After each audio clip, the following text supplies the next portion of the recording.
నన్ను కన్నా మా తండ్రి ఉన్నాడు. ఆయనకి మేము 6 పిల్లలం. చిన్న ఉద్యోగం, పెద్ద ఉద్యోగం కాదు. ఆ రోజుల్లో ఆయనకు ఉద్యోగం ఉండటాన్ని బట్టి మాకెవరికి స్కాలర్షిప్ వచ్చేది కాదు.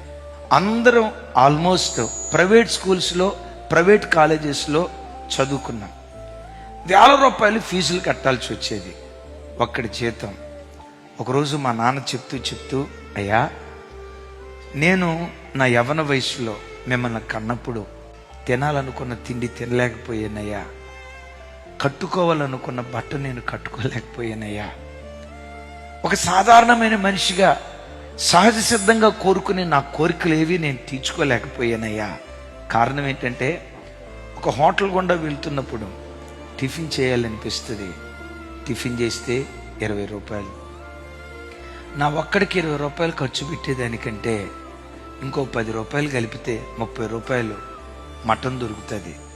మటన్ తీసుకెళ్తే పిల్లలందరూ ఇంటి వెళ్ళిపోది తింటారు కదా. నా కోరిక చంపుకునేవాడిని అయ్యా. ఆయన చెప్తూ నేను ఇలా త్యాగం చేసుకున్నాను కాబట్టే ఈరోజు మీకు ఇలాంటి భవిష్యత్తు దేవుడిచ్చాడయ్యా. ఓ మాట అంట, ఆ తండ్రి తాగుబోతయి ఉంటే, ఆ తండ్రి తిరిగిపోతాయి ఉంటే, ఆ తండ్రి పేకాట రాయుడై ఉంటే, ఆ తండ్రి విచ్చలివిడితనం కుటుంబ మరణానికి కారణమయ్యేది. ఓ తండ్రి, కుటుంబం కొరకు నువ్వు త్యాగమయ్యే, యాగమయ్యే తండ్రిగా ఉన్నావా? నా లైఫ్ నా ఇష్టం అన్నట్లుగా బ్రతికేవాడిగా ఉన్నావా? తల్లి, మిమ్మల్ని అడుగుతా, నీ భర్త ఉద్యోగం, నీ భర్త చేసే పనులు అవి ఫలభరితంగా మారాలంటే ఒక భార్యగా నీ భర్త కొరకు నువ్వు త్యాగం చేసేదానివై ఉండాలి. పిల్లలందరూ స్కూల్కి వెళ్ళిపోయారు, అన్ని కార్యక్రమాలు అయిపోయాయి. ఇక సమయం వృధా చేసుకోవటం ఎందుకు?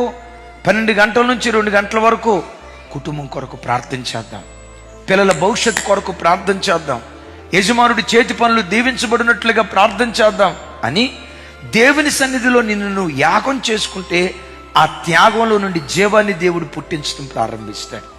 ఇప్పుడు అట్లా కాకుండా అందరూ ఇక డ్యూటీలకు వెళ్ళిపోయారు, స్కూల్కి వెళ్ళిపోయారు. నేను ఒక్కదాన్నే ఉన్నా కదా, హాయిగా టీవీ ఆన్ చేసి ఫోన్ కొట్టు, చీరపట్టు.